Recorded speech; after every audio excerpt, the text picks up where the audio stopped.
India के अंदर primary से लेकर पीएचडी करने तक पैसा कैसे कमाया जाता है ये तो कोई नहीं सिखाएगा। अटल बिहारी वाजपेयी जी से मेरी मुलाकात होती थी, क्योंकि डेली सुबह अखबार में नहीं देता था उनको। अच्छा। ये तो बहुत पुरानी बात है। मैं अर्ली मॉर्निंग जाता था और लोगों घर में जाके गाड़ी साफ करके आता था। वो मुझे महीने के 40-50 रुपये देते थे। जब जॉब छोड़ी तो छोड़ने के बाद जो मैनेजर थे उन्होंने स्पेशली मेरे कंधे पे हाथ रखा और ये कहा कि हरविंदर, जो कॉन्फिडेंस है, जो स्माइल है, इसको ऐसी बरकरार रखना। तो मैंने सर ऐसा क्यों? बोला क्योंकि तूने जो इंग्लिश बोली थी ना सेकंड टाइम आकर, बोला वो मुझे आज तक समझ में नहीं आई है। कि मालूम नहीं था कैसे खरीदते हैं, कैसे बेचते हैं। तो फाइनली वो लॉस में ही रहा और बहुत डर लगा कि इतना पैसा हम लोगों ने ख़राब कर दिया है। कि जीवन में यदि कोई घटना आपकी घट रही है, उस घटने का मतलब ये है कि कुछ ना कुछ बढ़ने वाला है। हमारा बोलते हैं कि making money in the stock market is as easy as making chapati in the kitchen, but one should know the process.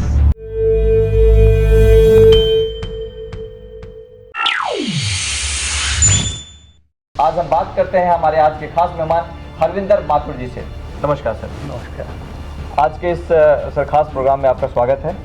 और सबसे पहले जानना चाहेंगे सर, आमतौर पे जो लोग पैसे अर्न करते हैं या फिर जो उनके पास सेविंग्स होती हैं, उसको लोग 3-4 जगह पे या तो बैंक में ले जाके जमा कर देंगे, सेविंग अकाउंट में रखेंगे, और ज़्यादा नहीं होगा तो एफडी कर देंगे, अगर उससे नहीं ज़्यादा हुआ तो ज़मीन खरीद लेंगे, और नहीं होगा तो गोल्ड वगैरह में इन्वेस्ट कर देंगे, या उससे थोड़ा सा कोई एडवांस होता है तो चला जाता है कौन सा स्टॉक मार्केट का जो म्यूचुअल फंड वगैरह में लगा देता है। और थोड़ा सा बहुत नॉर्मल लोग होते हैं तो उसको LIC वगैरह में लगा देते हैं। तो ये जो इतने सारे सेफ रास्ते जो आमतौर पर लोगों के जहन में हैं, तो इतने सेफ रास्ते को छोड़ करके लोग क्यों जाए स्टॉक मार्केट में इतना बड़ा रिस्क लेने के लिए, जहां आपने भी अपने 70,000 रुपये कमा दिए शुरू में, तो वो तो 70,000 से अगर वो 7 लाख होते वो भी जाते। तो उन लोगों के लिए आप कैसे ये कहेंगे कि वो पैसे उन जगहों पे ना लगा करके वो क्यों स्टॉक मार्केट में लगाएं? देखिए, सबसे पहले मैं आपको बात बताना चाहूँगा कि आप जिस कंपनी की गाड़ी खरीदते हैं, आप बाय डिफ़ॉल्ट उसके शेयर होल्डर हैं। ओके। जिस कंपनी का मोबाइल खरीदते हैं, बाय डिफ़ॉल्ट आप उसके शेयर होल्डर। कैसे? ठीक है जी, क्योंकि उनका प्रोडक्ट पे आपको भरोसा है, उनकी कंपनी को भरोसा नहीं है तो यार नहीं होगी सर। पहली चीज़। बिल्कुल। ठीक है जी। तो सबसे पहले हमको ये समझना पड़ेगा कि जो भी पैसा जा रहा है मार्केट में कंपनी के पास, वो हमारा ही है जी, हमारे भरोसे का है। तो जिस कंपनी में भरोसा कर रहा हूँ तो मैं क्यों ना उसके साथ पार्टनरशिप कर लूँ। वो पार्टनरशिप तो एक शेयर खरीद के हो सकती है 100 रुपये से। ओके, बिल्कुल, क्योंकि एक शेयर अगर हमने ले लिया, नाम ही है शेयर, तो निश्चित तौर पे जिस कंपनी का शेयर हमने लिया उस कंपनी के शेयर होल्डर हम बन चुके हैं। Absolutely, absolutely. और ये अधिकार सबको है, कोई भी ले सकता है। यदि आप 18 साल से प्लस हो चुके हैं तो आप बिल्कुल ले सकते हैं। तो अभी के डेट में अगर कोई नया, अगर कोई यूथ अगर स्टॉक मार्केटिंग के बारे में जानना चाहता है, समझना चाहता है, सीखना चाहता है, तो उसके लिए आपके पास कोई ऑप्शन है या फिर आप उनको कैसे सिखाएंगे? देखिए, सबसे पहले मैं बताता हूँ कि शेयर मार्केट एक ऐसा कॉन्सेप्ट है जिसको आपको इसको एज अ बिजनेस अंडरस्टैंड करना पड़ेगा। इसको कोई गेट रिच स्कीम की तरह बिल्कुल नहीं सोच सकते आप। ओके।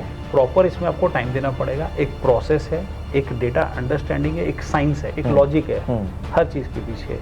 जब तक मुझे नहीं पता होगा तब तक बड़ा मुश्किल होगा। मैं आपको बहुत छोटा सा एग्जांपल देता हूँ कि आपके घर में यदि कभी शादी हो रही है तो और आपके पास करीब 200 मेहमान आने वाले हैं खाना खाने के लिए, तो आप मुझे बताएं कि जितना भी उस खाने को बनाने का इंतज़ाम करना है वो सारा सामान आप ठेले से खरीदेंगे, रिटेल शॉप से खरीदेंगे या मंडी से खरीदेंगे? निश्चित तौर पे मंडी में जाएंगे। Absolutely. So the point is कि जब मुझे पैसा बनाना होता है तो क्या मैं पैसे की मंडी में जाता हूँ? नहीं जाता हूँ। बिल्कुल। पैसे की मंडी कौन सी है सर? उसका नाम है नेशनल स्टॉक एक्सचेंज। जिस तरीके से सामान या सब्जी की मंडी जो वहाँ पे थी जहाँ सस्ता मिल रहा था। ओके।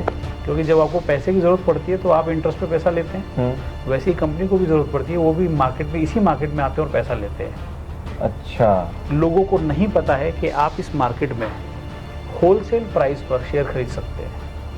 जब मैं बोलता हूँ होलसेल, मतलब कि अज्यूम कीजिए रिलायंस का शेयर की कीमत है 2500 रुपये और मैं बोलता हूँ जी मुझे इसको 2000 में खरीदना है, तो मैं इसे 2000 में ही खरीदूंगा। And that kind of concept we teach. तो ये आमतौर पे आपकी टीचिंग मेथोलॉजी में सारी चीज़ें बताई जाती हैं। एब्सोल्युटली। हम ये बोलते हैं कि बहुत टैगलाइन है हमारा, बोलते हैं कि making money in the stock market is as easy as making chapati in the kitchen, but one should know the process. That's all. पैसे कमाने जो है अगर देखा जाए तो रोटी बनाने से भी आसान काम है ये। एब्सोल्युटली। खास करके अगर हम शेयर मार्केट की बात करें तो। आप समझिएगा, एक रोटी बनाने के लिए क्या चाहिए आपको? एक आटा चाहिए, कितना पानी डालना है प्रोसेस पता होना बिल्कुल। चाहिए, कितना गूंथना ये पता होना चाहिए, एंड सबसे इंपॉर्टेंट बात, वो पकने के समय पर किस टेम्परेचर से बाहर निकालना है। अगर वो नहीं पता है तो रोटी जल जाएगी। तो 97% लोग इस मार्केट में पैसा अपना इसलिए लूज करते हैं क्योंकि वो एक अच्छा प्रॉफिट बनाने के बाद थोड़ा और चाहते हैं। अच्छा, थोड़ा और रुक जाते हैं तब तक रोटी जल जाती है, मतलब पैसे, हाँ, वो पैसा खत्म हो जाता है। खत्म हो जाता है। सो आपको हम क्या बताएंगे कि आपको होलसेल पे कब खरीदना है, कब बाहर निकलना है और कब अंदर जाना है। यानी कि आप इस बिजनेस में अर्जुन होंगे, अभिमन्यु नहीं होंगे। क्या बात है, मतलब प्रोसेस अगर आप जान गए, अगर ये एक लाइन में कहें कि अगर आप प्रोसेस जान गए स्टॉक मार्केट के, तो निश्चित तौर पे आपको यहाँ पे नुकसान नहीं होगा, क्योंकि आपको पता है कि कब इस मार्केट से आपको निकलना है। एब्सोल्युटली। एक और बात कि इस स्टॉक मार्केट की एक सबसे अच्छी बात यह है कि आप देश के किसी भी गांव में हैं, कहीं भी हैं, आप वहां बैठ करके रिलायंस जैसी कंपनी, टाटा जैसी कंपनी या आईसीआईसी बैंक जैसी कंपनियों के शेयर होल्डर बन सकते हैं। इसके बारे में थोड़ा बताएं आप। देखिए, आप ऐसे समझिएगा कि ये एकमात्र ऐसा बिजनेस है जो ट्रांसपेरेंट है, ऑनेस्ट है, डेटाबेस है और ड्रिवन बाय नंबर्स है। जहाँ पर नंबर्स काम करते हैं वहाँ पे कोई और चीज़ काम नहीं करती है, क्योंकि मैथमेटिक्स एवरीबॉडी नोज कि उससे ऊपर कुछ है ही नहीं। कुछ नहीं ठीक है जी। दूसरी चीज़ कि आपके पास एक इंटरनेट होना चाहिए, लैपटॉप नहीं है तो मोबाइल होना चाहिए, और आप जितना टाइम व्हाट्सएप पे और फेसबुक पे देते हैं उसका 10% शेयर मार्केट को दे दीजिए, and I personally give guarantee you will start making money. मतलब ये डेली बेसिस पे शुरू हो जाएगा। आप डेली बेसिस पे करें, वीकली बेसिस पे करें। सिंपली समझिएगा, आप क्रिकेटर बनना चाहते हैं तो किस कैटेगरी के? टेस्ट मैच वाले, वनडे वाले, T20 वाले? कैटेगरी आप बताइएगा, कोचिंग हम देंगे, प्रॉफिट आप उसी हिसाब से लेंगे। एक नॉर्मल आदमी कितने से शुरुआत कर सकता है स्टॉक मार्केट में, अपना पहला कदम कितने से रख सकता है? देखिए, बहुत डिफरेंट क्वेश्चन है, तो मैं इसको बहुत सिंपल बोलता हूँ कि स्टॉक मार्केट में 100 रुपये से शुरू कर सकता हूँ। मेरे अंदर जज्बा होना चाहिए। ठीक है जी। उसके लिए कोई लाख 2 लाख की जरूरत नहीं है। आपको एक कंपनी का एक शेयर खरीदना है, and you will start your journey, that's all. Normal तरीके से, हालांकि जल्दी ये लोग पब्लिक प्लेटफॉर्म पे नहीं रखते हैं, लेकिन फिर भी क्योंकि मोटिवेशन के लिए जरूरी है, जो लोग इस चीज में आना चाहते हैं। एक on an average per day आपकी अर्निंग क्या हो जाती है पर डे? इसको पर डे नहीं बोलेंगे, देखिए, क्योंकि क्या, अगर मैं ऐसी कोई चीज़ बोलूँगा तो वो क्या ना, वो इन्फ्लुएंस हो जाएगा। वो एक मेरा क्या है कि हमारा जो कॉन्सेप्ट है, हम कंपास के नाम से अपना ड्राइव करते हैं। तो हमारा काम है दिशा देना। ठीक है, अगर हम सही दिशा देंगे तो दशा अपने आप बदल जाएगी, और मेरी दशा बदल रही है, मतलब देश की दशा बदल रही है। तो मैं डायरेक्टली, देखिए, आज मैं भगत सिंह तो नहीं हो सकता हूँ, लेकिन हाँ, कुछ तो ऐसा कर सकता हूँ जो देश के काम आए। सो द पॉइंट इज कि जो आपका सवाल है उस पर सिंपली आपको ये ध्यान रखना है कि किसी भी सूरत में आपको ओवर ट्रेड नहीं करना है। ठीक है। दूसरा, और ना ही आपको अंडर ट्रेड करना है। आप ये वैसा ही है जैसे क्रिकेट खेलते समय कई बार आप अंडर प्ले करते हैं, कई बार ओवर प्ले करते हैं। तो उसको पकड़ने के लिए मैं दोबारा वहीं लेकर आता हूँ, प्रोसेस को आपको समझना है। प्रॉफिट बाय डिफॉल्ट है, और इस मार्केट में फिर जैसा आपने एक सवाल मुझसे पूछा आपने, इस मार्केट के अंदर किसी भी सूरत में आप 1 करोड़ रुपया लगा दो, मैं आपको एक पर्सनल गारंटी देता हूँ कि आप 0.5% से ज़्यादा लॉस नहीं कर सकते। मात्र यानी 1 लाख रुपए पे 500 रुपये। और यदि कोई व्यक्ति 1 लाख रुपए पे 500 रुपये भी अगर रिस्क नहीं उठा सकता है, तो ये मार्केट फिर उसके लिए नहीं है उसके लिए, क्योंकि 500 रुपये आप डेली वैसे ही खराब कर देते हैं, नॉर्मल तरीके से एक्सपेंस हो जाते हैं। बिल्कुल राइट। और तो ये एक अच्छी पहल हो सकती है, अगर आप जो अपने डेली के खर्चे जो अभी आमतौर पर रोज आप किए जा रहे हैं 400, 500, 300, अगर उन चीज़ों को अगर आप बचा लेते हैं, मान लीजिए, और उस पैसे को अगर आप स्टॉक मार्केट में लगा देते हैं, तो मुझे लगता है कि आप उससे धीरे धीरे करके 1 साल 2 साल में एक अच्छी अमाउंट, एक अच्छी पूंजी आप तैयार कर सकते हैं अपने लिए। चलिए, बहुत अच्छा लगा सर आपसे बात जान करके, बहुत सारी जानकारियाँ मिली हमारे ऑडियंस को। निश्चित तौर पे हम कोशिश करेंगे कि और इससे रिलेटेड कुछ जानकारी होगी तो हम अगले एपिसोड में आपसे हम जरूर जानेंगे, समझेंगे। जैसा कि ये भी जानकारी में मिली है कि कोई 15 साल का बच्चा है जो आपसे ट्रेनिंग लिया और वो अभी के समय में बहुत अच्छा ट्रेडिंग कर रहा है और बहुत अच्छे पैसे बना रहा है, तो ये इसके बारे में ज़रा बताइए, 15 साल बच्चे के बारे में। ये जो बच्चा है, मैं इनका नाम भी लेना चाहूँगा। हाँ, कार्तिक भाटिया नाम है इनका, और ये इनके फादर ने पहले मुझसे सीखा, उसके बाद इन्होंने अपने बेटे को सिखाया। अच्छा। ओके। और मैं आपको सिर्फ ये बताना चाहूँगा कि 15 साल का बच्चा जो ट्रेडिंग करता है, आप ये मान के चलिए उसकी एक्यूरेसी लेवल है आज की डेट में 80-85% का, यानी कि वो जो भी ट्रेड करता है वो सक्सेसफुल होता है 80-85%। मतलब उतनी उसकी समझ हो चुकी है शेयर मार्केट की। यानी कहने का मतलब है अगर वो 10 बार ट्रेड करेगा तो वो 8 बार सक्सेसफुल होता है, 2 बार फेल होता है। अरे ठीक है जी। सो नॉट दिस, मतलब मेरे पास एक 18 साल का बच्चा भी है और ऐसे भी लोग हैं जो ऑलरेडी 20 साल से ट्रेडिंग कर रहे हैं, वो भी मेरे साथ सीखते हैं। अच्छा। ऐसे भी लोग हैं जो कंपनी के अंदर CFOs हैं, वो भी मेरे साथ लगे, मतलब मेरे साथ सीख रहे हैं। सो द पॉइंट इज, एक गृहिणी भी हैं जो सीख रही हैं, बहुत अच्छा काम कर रही हैं। सो द पॉइंट इज, इस बिजनेस के अंदर एजुकेशन, क्योंकि आपका कोई जेंडर या कि आपकी किसी भी तरीके से बैकग्राउंड क्वालिफिकेशन कुछ मैटर नहीं करती है। मैटर करती है कि आप कितने संयम में रहते हैं, कितने सेंट्रलाइज हैं और कितना फोकस है, क्योंकि इस बिज़नेस को चलाने के लिए आपको मानसिक तौर पर साधु होना पड़ेगा, और जो साधु है वही धन को साध सकता है और कोई नहीं साध सकता है। कि जो आपकी शुरुआत हुई स्टॉक मार्केटिंग की जर्नी, ये कब हुई आपकी? स्टॉक मार्केट बेसिकली जैसे सभी लोग शुरू करते हैं वैसे ही मैंने शुरू किया कि 2016 में मैंने इन्वेस्टमेंट शुरू करा, बट चूंकि मालूम नहीं था कैसे खरीदते हैं कैसे बेचते हैं, तो फाइनली वो लॉस में ही रहा और बहुत डर लगा कि इतना पैसा हम लोगों ने ख़राब कर दिया है। देन फिर सर्च किया कि जब लोग इतना कमा रहे हैं तो मैं क्यों नहीं। तो इसमें आने का जो मोटिवेशन था, क्योंकि ये माना जाता है कि दुनिया का सबसे रिस्क वाला अगर कोई काम है तो वो स्टॉक मार्केट है। और अगर हम ग्रामीण परिवेश में बात करें तो लोग कहते हैं शुद्ध भाषा देसी भाषा में कि लड़का जो है ये जुआ खेलने चला गया, तो कहीं बर्बाद हो जाएगा, घर भी बेच देगा, ज़मीनें भी बेच देगी। तो वैसे माहौल में उन सब चीज़ों को समझते हुए जानते हुए आपने इस चीज़ की शुरुआत की, क्या आलोचनाएं आपको फेस करनी पड़ी अपने परिवार या लोगों से? देखिए, सबसे पहली चीज़ मैं आपको एक बिंदु के ऊपर आपका ध्यान लेना चाहूँगा कि हमारा जो मध्यम वर्ग है वो हर उस चीज़ से डरता है जो थोड़ा आउट ऑफ द बॉक्स है। ठीक है जी।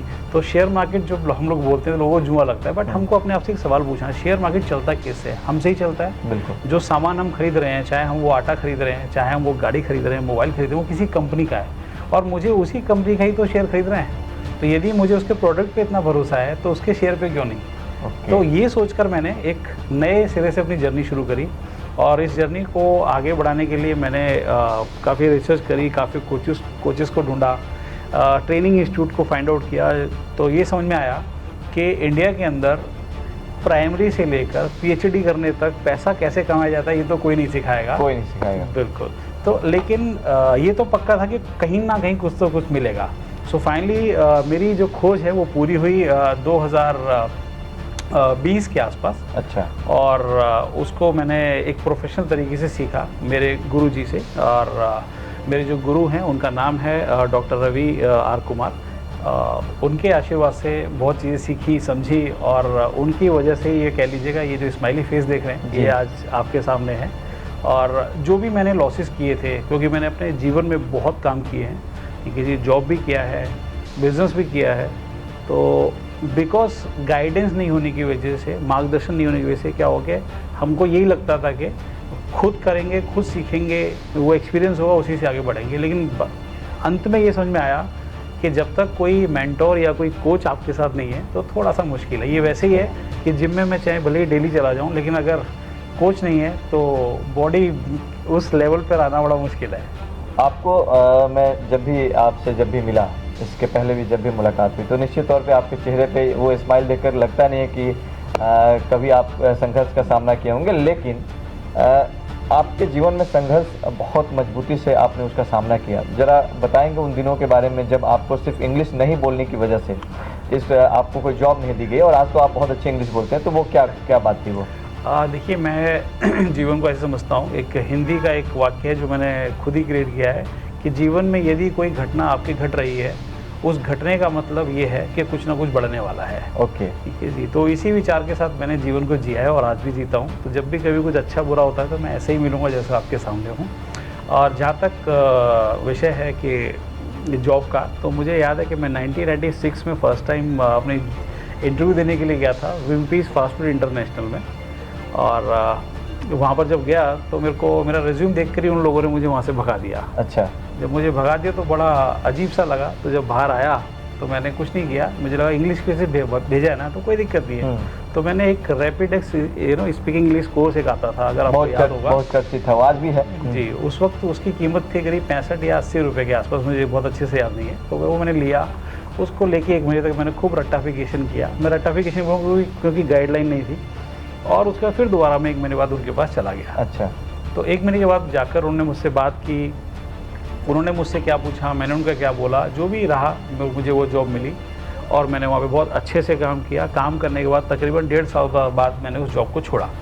क्यों छोड़ा? क्योंकि मुझे मौका मिला ओबराइज में काम करने का। नहीं, यहाँ पे हम एक चीज़ रोकना चाहेंगे कि जब आप दोबारा गए हैं तो क्या उन्होंने इस बात को एहसास किया कि आपको पहली बार जब आप आए थे इंग्लिश नहीं होने की वजह से आपको जॉब नहीं दिया गया और अब आप आए हैं इंग्लिश सीख करके आए हैं, तो क्या उनका रिएक्शन क्या था? रिएक्शन मैं आपको जो बताने वाला हूँ बहुत फ़नी है, बहुत मज़ा आएगा आपको। कि जब मैंने वो 1.5 साल बाद जब जॉब छोड़ी, तो छोड़ने के बाद जो मैनेजर थे उन्होंने स्पेशली मेरे कंधे पे हाथ रखा और ये कहा कि हरविंदर, जो कॉन्फिडेंस है, जो स्माइल है, इसको ऐसी बरकरार रखना। तो मैंने सर ऐसा क्यों?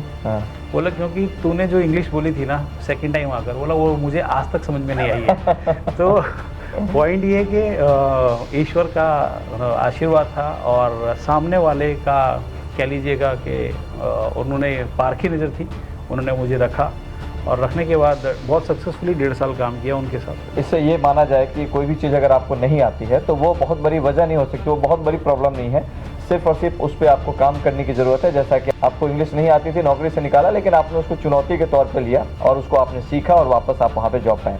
खैर, और हम थोड़ा सा पीछे जाते हैं, उससे पीछे जाते हैं। तो जैसा कि मैं आपके बारे में जाना और समझा, आज तो बहुत अच्छा कर रहे हैं, स्टॉक मार्केट में बहुत बढ़िया कर रहे हैं, अच्छे पैसे भी कमा रहे हैं, लेकिन एक ऐसा भी वक्त था जब आप दूसरों के गाड़ी साफ किया करते थे चंद रुपयों के लिए। उस समय की अगर आप बात बताएं तो।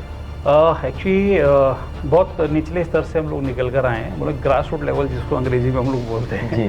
तो क्योंकि पिताजी अकेले थे कमाने वाले, सरकारी स्कूल में पढ़ा हूँ, तो आप लोग सभी जानते हैं कि सरकारी स्कूल में जो ABCD शुरू होती है वो 6ठी क्लास से शुरू होती है। ठीक है, तो ये इसकी वजह से अभाव था अंग्रेजी का, और उस वक्त बड़े शुरू से ही थोड़ा सा दिमाग में रहता था कि पिताजी को सपोर्ट किया जाए।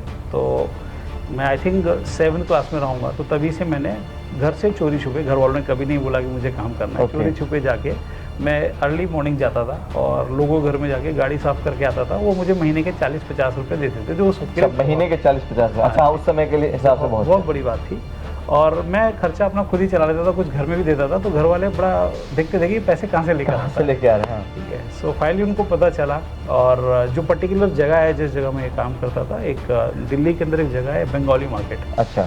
तो वहाँ पे एक घर है, तानसेन बाग करके एक जगह है, वहाँ पे 8 नंबर घर है। अच्छा। उस घर पे मैं करता था। ओके। और वहाँ से फिर एक व्यक्ति ने और बोला जी हमारी कर दिया करो, तो मुझे लगा मेरी इनकम बढ़ रही है। मतलब ये मान लिया जाए कि अगर आप शुरुआती दिनों में अपने पॉकेट खर्च निकालने के लिए अगर आपको कुछ करना पड़ रहा है तो वो कोई बुरी बात नहीं है, बल्कि आप अपने फैमिली को इनडायरेक्टली सपोर्ट ही कर रहे हैं, मतलब अपनी ज़रूरतों को खुद से पूर्ति करके। तो उस समय कुछ आलोचनाएं कुछ सुनने को मिली, या फिर जब पेरेंट्स को पता चला तो उन्होंने कुछ कहा क्या इस बारे में? हाँ, पेरेंट्स ने तो खैर कभी नहीं किया, वो तो हमेशा अप्रिशिएट करते थे, लेकिन हाँ जो यार दोस्त थे वो हमेशा बोलते थे कि क्या करता है, ये काम है। और कई बार मुझे भी लगता था थोड़ा सा कि आप बहुत छोटा काम है, लेकिन बाद में समझ में आता था कि ये छोटा नहीं है, क्योंकि मैं तो पैसे कमा रहा हूँ और जो लोग मेरे साथ के हैं वो लोग तो मुझसे मांगते हैं, तो मैंने इससे बढ़िया क्या हो सकता है। वाह। आप न्यूज़पेपर आप बांटते थे घूम घूम करके, और एक और उसमें किस्सा है कि शायद आप अटल बिहारी वाजपेयी के मतलब जो पॉश इलाका था खास करके दिल्ली का, जितने भी सांसद वगैरह थे उन तक आप पहुंचे थे, उसके बारे में जरा बताएं। जी, एक्चुअली एक करोड़ रुपये के अंदर एक एजेंसी है सेंट्रल न्यूज एजेंसी करके, तो मैं उनके पास गया, मैंने जी मुझे एक जॉब चाहिए। तो उन्होंने ठीक है जी हमारे पास अखबार बांटने की जॉब है, आप सुबह आ जाइए 4 बजे और शुरू कर दीजिएगा। अच्छा। और ये कब इसके बाद की बात ये मैं बात कर रहा हूँ जब मैं 10th का एग्ज़ाम दे चुका था। अच्छा। तब की बात है। तो फिर मैं चला गया, सुबह 4 बजे जाना होता था, 350 रुपये महीने के मिलते थे, तो अच्छी इनकम थी। तो गाड़ी साफ करने से बढ़िया मुझे लग रहा था कि ये बढ़िया है। मतलब उससे ज़्यादा थोड़ा सा लगा कि रेपुटेशन थोड़ा इससे बढ़िया मतलब ये रहेगा। और एक्सरसाइज भी हो रहा था, क्योंकि साइकिल चलानी पड़ती थी, मतलब फ्लोर्स चलने पड़ते थे लगातार। तो किस एरिया में आप बात करते हैं? ये पर्टिकुलरली मैं क्नॉट प्लेस के अंदर रायसीना मार्ग हो गया, आपका संसद मार्ग हो गया, जितना भी पॉश एरिया इसमें था।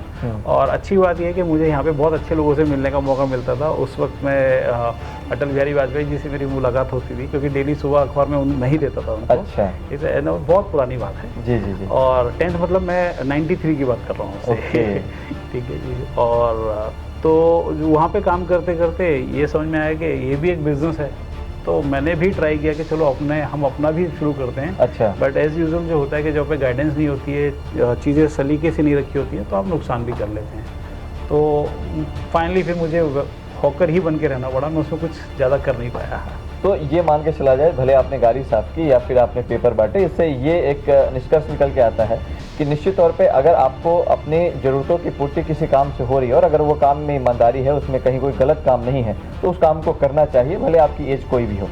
देखिए जी, मैं ये मानता हूँ राकेश जी कि जीवन में किसी भी काम को करके यदि आपको कोई आत्मग्लानि नहीं है तो जी। समझ लीजिए उससे बढ़िया कोई काम नहीं है और आप निश्चिंत होकर सो सकते हैं, सुबह स्माइली करके उठ सकते हैं, तो इससे बढ़िया कोई काम है नहीं, चाहे वो कोई भी काम हो, कोई काम बड़ा छोटा नहीं होता है, जैसा हम सभी जानते हैं। ठीक है, थोड़ा और आगे बढ़ते हैं और एक वक्त आता है जब आप होटल में आप नौकरी करते हैं, तो होटल में कैसे फिर चले गए नौकरी करने आप?